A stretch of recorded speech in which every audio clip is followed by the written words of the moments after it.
들의 왕자의 외할머니임에도 불구하고 옥교에서 끌어내려지고 그 옥교를 맸던 노비들은 매를 맞고 옥교는 불태워지고 이런 사건이 발생하는 것은 서인들이 볼 때 그 왕자는 그 대를 이을 그 사직의 대를 이을 그런 인물로 보는 것이 아니라 이 남인가의 한 인물로 봤기 때문에 그렇게 강하게 대응을 한 것이죠.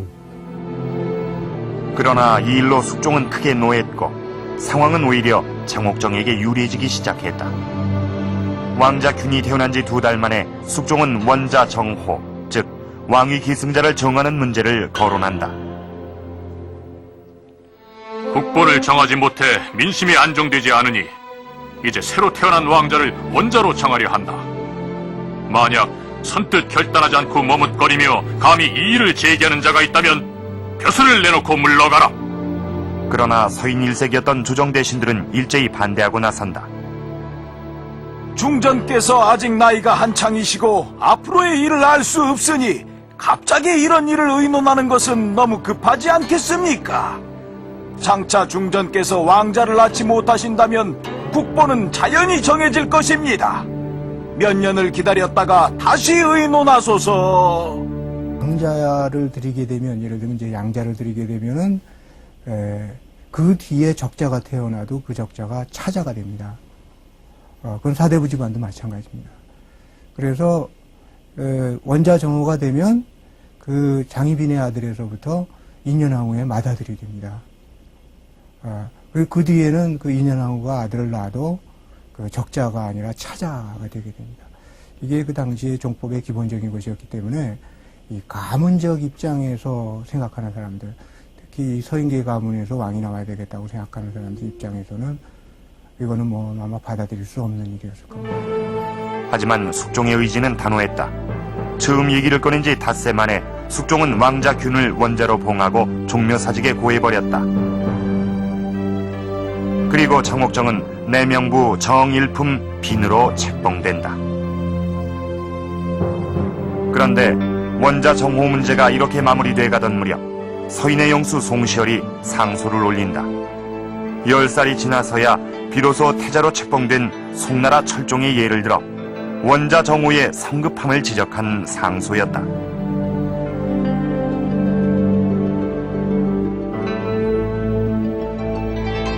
그러나 이것은 오히려 숙종의 분노를 불러왔고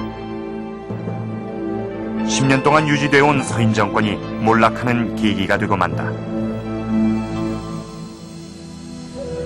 상소를 올렸던 송시열은 삭탈관직을 당한 뒤 제주도로 유배됐다. 그리고 얼마 뒤 결국 사사명령을 받게 된다.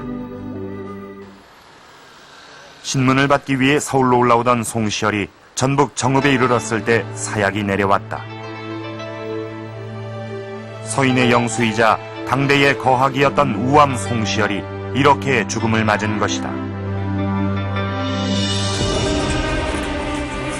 이어서 서인들에 대한 대대적인 숙청이 벌어지는데 이것이 바로 기사환국이다.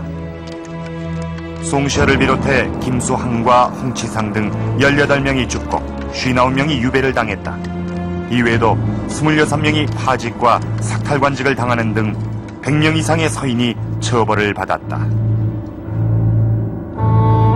그들이 물러난 자리는 남인들의 차지가 됐다.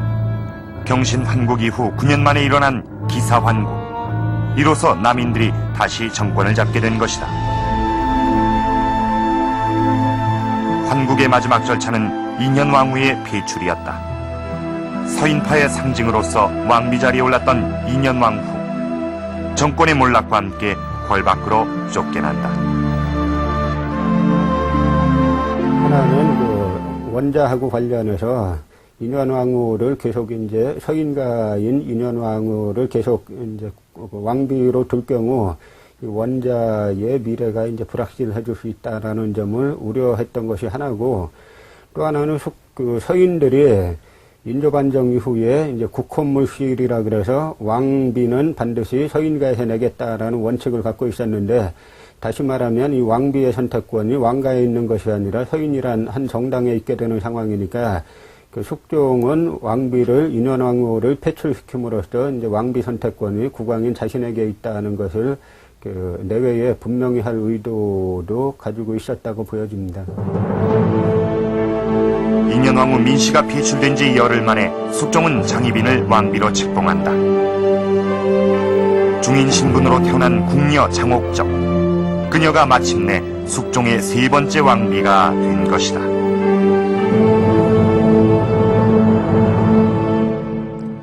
지금 제가 서 있는 이곳은 조선시대 왕비들의 침전이었던 대조전입니다. 조선 왕조 500년 동안에 수많은 왕비들이 이곳을 거쳐갔죠. 하지만 이 가운데 궁녀 출신으로 이곳 대조전의 주인이 된 사람은 장희빈이 유일합니다. 장희빈의 왕비 책봉. 그것은 엄격한 신분제도가 존재했던 조선에서 그야말로 파격적인 사건이었던 셈인데요. 이것이 과연 숙종의 총애와 또 남인이라는 정치 세력의 뒷받침만으로 가능했을까요? 중인 출신의 장희빈이 왕비 자리에 오를 수 있었던 배경에는 사실 더 큰 세력이 있었습니다. 조선 후기 사회의 또 다른 축으로 등장한 중인 계층이 바로 그들입니다. 숙종대 종로어물전과 서소문박 어물전 사이에서 큰 다툼이 일어난다. 서소문박 어물전의 상인들이 북어 유통권을 독점하면서 일어난 싸움. 언뜻 보기엔 그저 상인들끼리의 사소한 분쟁 같지만 그 이면엔 당시 정치권의 세력 다툼이 깊숙하게 연관돼 있었다. 이것은 서소문박 어물전이 겪은 과정을 보면 더욱 명확해진다. 1679년 종로어물전 상인들의 요구에 따라 서소문박 어물전은 문을 닫는다. 당시는 남인 집권기다. 하지만 바로 1년 뒤 경신 환국으로 서인이 집권하자 서소문박 어물전도 다시 문을 열게 된 것이다.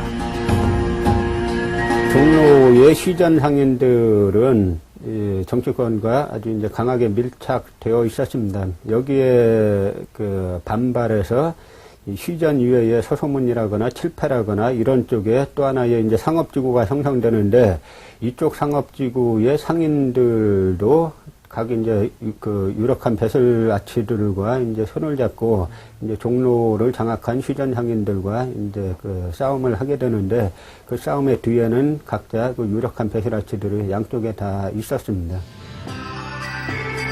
정치권과 상업 세력의 결탁. 이것은 당시 조선사회의 변화를 보여주는 일면이었다. 우리나라 최초의 동전인 상평통보가 다시 주조되고 청나라 일본과 안정된 외교를 통해 상업이 번성하던 17세기 말 상인과 여관 등의 중인계층은 상업과 무역 활동을 통해 경제적으로 크게 성장한다. 그리고 이 같은 경제력을 바탕으로 주민들은 사회적인 영향력을 키우기 시작했다. 이 같은 움직임에서 가장 두드러진 세력은 바로 여관이었다. 특히 중국어 여관의 경우 청나라를 자주 오가며 정부 관리들과 긴밀한 관계를 유지하고 있었다. 외교는 물론 국정에도 막강한 영향력을 가질 수 있었던 셈이다. 때문에 당시 정권을 유지하기 위해서는 이런 여관들의 지지가 절대적으로 필요했다. 여관들은 이제 나라 안팎의 정보를 관장하고 또 외교를 관장함으로써 그 왕의 계승이라든가